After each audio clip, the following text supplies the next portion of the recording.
India is on a fast track of reclaiming its past glory. Today, it is in a position of defeating all technologies of dominance and is capable of charting its own course.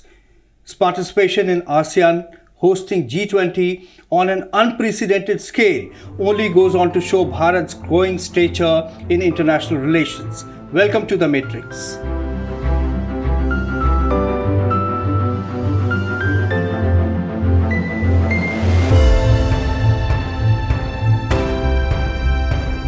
India's growing sphere of influence, both at the regional and global level, is making all Indians full of joy and pride. The benefits of these developments may take some time to reach the common Indian citizens, but these events will definitely change the way the world looks at Indians, who are feeling much more confident than they have felt in the past. Today, I have with me Professor Pankaj Jha, who teaches international relations at the Jindal University. Welcome, sir, to our show. Let me start by asking you, when India passes on the gavel of G20 presidency, will it change the way world looks at India?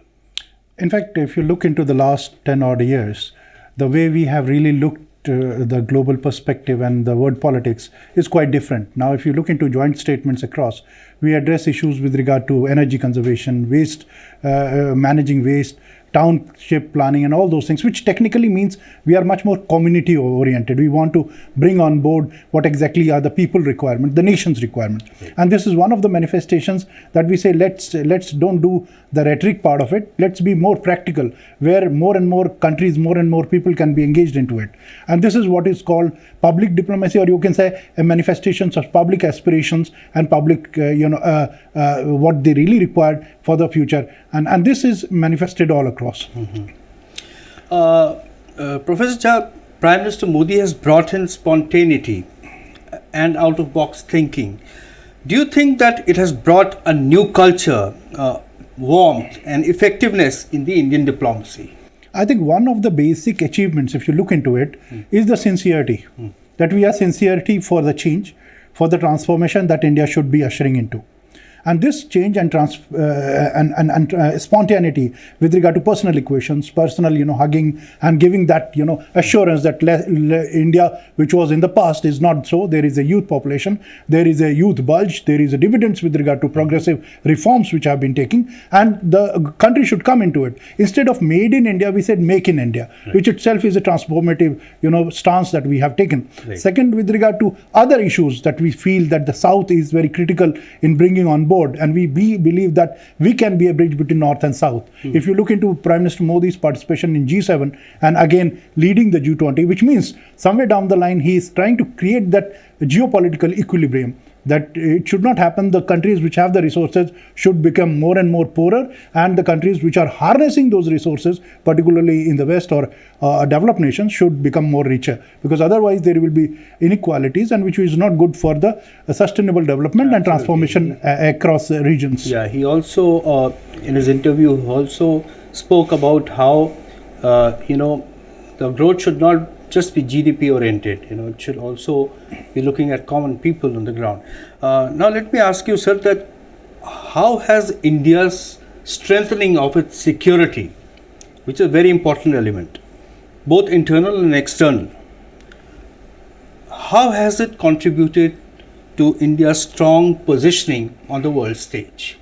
In fact, one of the positions that India has taken is not, it's inclusive. If you talk about Indo-Pacific, if it talks about sustainable development, if it talks about the trickle-down effect with regard to development across the globe, it is much more inclusive. And let me tell you, with regard to the terms that have been used, SAGAR, security and growth for all in the region, right, which means it's not a particularly exclusive club which it will be catering to. Right. Then again, it is trying to exhort, to bring about more nations on board, space, the Solar Alliance, which means issues related to larger nations which are aggrieved because of certain shortages in infrastructure, energy. All of these needs to be really addressed. Climate change is another issue which have really hogged the limelight, and we ourselves committed to the Paris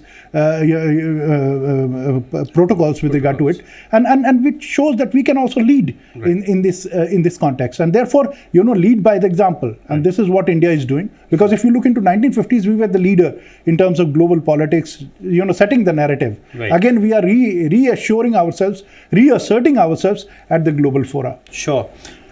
Sir, we have invited countries like Bangladesh, Egypt, Oman, Mauritius, and other world organizations which are not the members of G20. How do you see this choice, and what impact will this gesture have on the strengthening of India's position? If you really dissect this composition itself, you will see Bangladesh, which is one of the major exporting nations, textiles and other things. If you look into Mauritius, which has a huge exclusive economic zone and is sitting right over there. In the case of Bangladesh, you are representing a underdeveloped economy which is aspiring to become a more developing nation. Mauritius, in the case of Mauritius, you are representing island economies, most of the island economies in the Indian Ocean region as well as the Indo-Pacific region. So you are making a position for each of the nations so that they are represented and they feel that their voices are resonating at the largest fora, and which itself is a good initiative, because then people will say that if there is some provisions with regard to sustainable development goals, SDGs, or with regard to alleviating, addressing causes of poverty, with regard to climate change effects, then it means that we are taking every nation on board representing different continents. Nigeria, in the case of Africa, African Union itself, we are bringing it on board. That look, we want an inclusive, progressive growth, which should not be, biased, or we should not favor one over the another, which itself is a very inclusive. And this inclusive, sort of approach also strengthens India's leadership position in future, isn't it? If you take everybody on board, it says, Vasudhaiv Kutumbakam, which itself says, you mean to address the word as a family. You can have the food, but the other, if it goes hungry, which means you are not addressing your causes for the family. It talks about food security, water security, the pressing issues, even commodity prices, which have really risen up in recent times because of certain crises across the globe, which says that we are not part of the larger, geopolitics or geopolitical tussles, but we are suffering the most.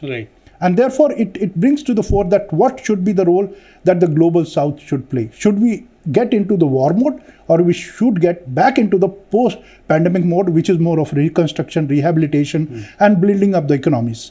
So which means, directing the course and the discourse with regard to it. Yes, and sir, the Prime Minister has given a special importance to ASEAN, and this is happening right just before we have G20, which is, on an almost unprecedented scale.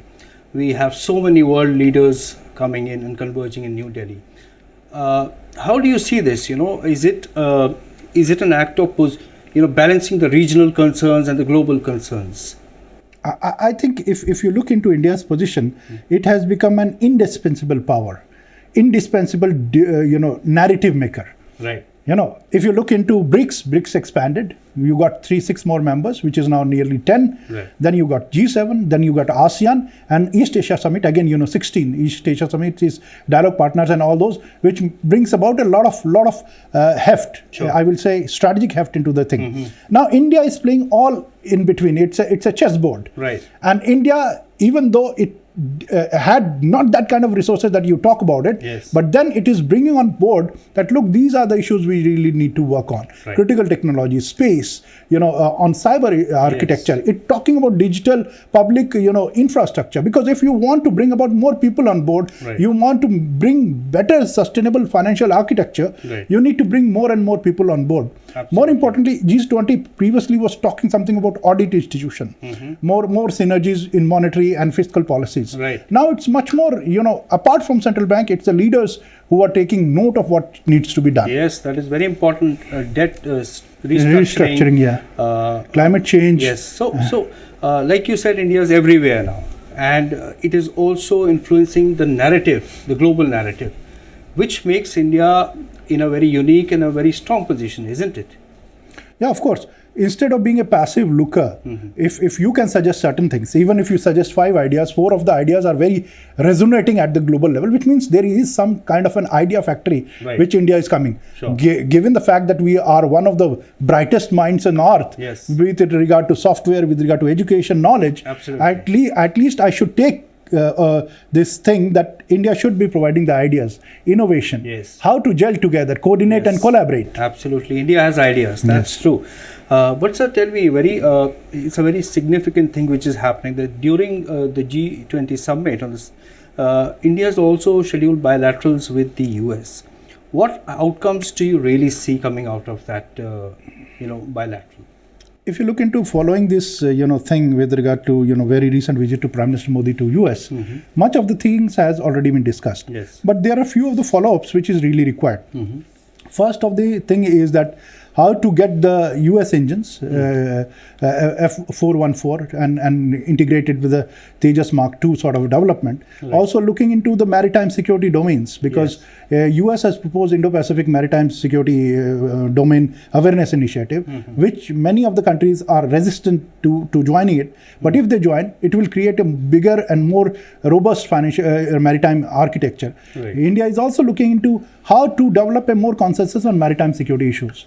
And US wants India to be taking the lead in this regard. India's IPOI project, Indo-Pacific Oceans Initiative, is one of those initiatives which talk about green economy, climate change, addressing marine plastics issues, it's a pollution, and also all those issues, which again brings to the fore that we need to work beyond those normal issues that we have already been addressing.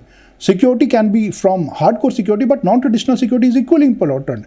Bringing CDRI into the forum, which technically means disaster resilient infrastructure, and also looking into how countries can really come together. Because I will give you two examples where the whole world was in real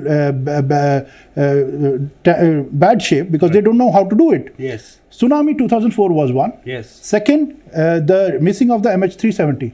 The biggest country, China, was not able to even get its, airline because there was no cooperation at different levels. I covered the missing of plane. I went to Malaysia, but also very important issue is also the transfer of critical technologies. Like NSA Ajit Doval had also gone to the US, and he had some very fruitful, foundation building on this. Do you think this is we can work on this during the summit? We can build upon these, the transfer of critical technologies during the bilaterals. Of course. US is interested because it wants to bring about the R&D as well as, because for AI and other things you need a very big data set, so that you can really generate that kind of an self-learning mechanism for the AI. Now India is itself an epicenter of these kind of data sets which is generating, though we have certain issues with regard to sovereignty of those data and whether it should remain in the local servers or should go beyond. But if you track US President Biden's visit to India, it will be talking about critical technologies. But look into Biden going to Vietnam. Again, it is talking about AI and critical technologies, which technically it wants subscriber to its larger ecosystem, which will suffice its larger architecture related to AI and critical technologies. Because then again, you need projects, you need willing scientists, you need technicians, software professionals, which all can bring about a unique ecosystem, which will be credible, and US desperately needs that. And we have so much potential for that. We have a workforce which is very effective and young. We can do so much into semiconductors and batteries, lithium batteries. There's so much India can offer to the world. But now, sir, finally I'll ask you that what concrete outcomes do you expect after the 2 days deliberation during G20, and what do you expect in the leaders' declaration? Now, few of the things have happened very spontaneously. One, you can say Russia-Ukraine war, and India will have to avoid naming Russia in that case because we will have some problems with regard to Russia itself has expressed that it don't want that kind of thing. There is a statement from But the second thing is that it will always try to highlight this issue of sovereignty, given the fact that China has come out with cartographic aggression and taking out maps, including Taiwan, Tibet, South China Sea, all into its map. So that kind of thing will definitely reflect into the statement.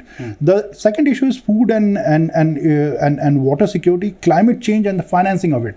Because West has committed a lot, but has not really done enough for financing those, effects to addressing those effects Sure. with regard to climate change. Climate change. Yeah, and last but not the least, I think India is very keen on bringing about digital awareness and digital public interface Yes. among all the economies at the global level. Absolutely, we have performed very well on that account.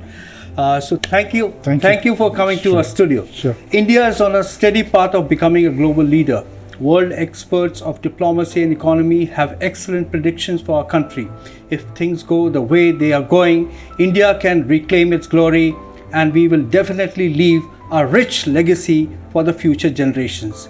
That's all we have this week. We'll be back soon. Till then, goodbye from the Matrix team.